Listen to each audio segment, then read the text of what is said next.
The annual East Texas Auto Show this coming weekend will feature dozens of restored cars. Tonight in the Emmy Award-winning JB's Journals, JB Smith takes us inside the garage of a Tyler man who shows us what it takes to bring these old cars back to life.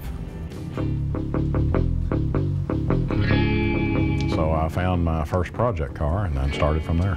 Craig Chesley began restoring classic Mustangs over 20 years ago during the cold of winter.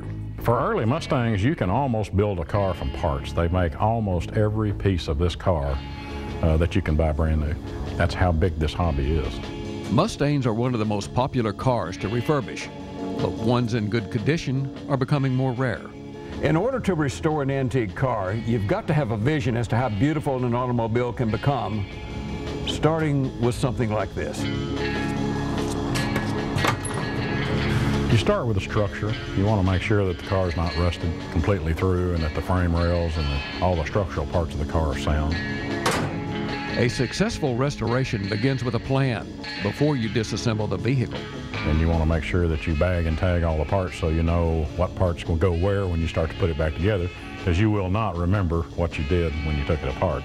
Well, it takes several times longer than most people estimate because things just don't ever go as you plan. The most fun part of a restoration is when you get one back from the paint shop and it's freshly painted and you start putting new parts on it. A drive-out price that can cost thousands of dollars, but the results can make it all worthwhile. You really can't describe it because you put all this blood, sweat, and tears into the project, and it takes months or years to complete. And then when it's finished, it's a culmination of all that and the pride that you get from showing it off and enjoying driving it. I think these cars will always have a value. They may diminish somewhat over time, over the next 20 or 30 years, because the new generation didn't grow up with them like our generation did. But as Craig wraps up his latest remodel, he's already thinking about the next one. If the restoration bug bites you, then what you want is another project. For CBS-19, I'm JB Smith, and that's my story.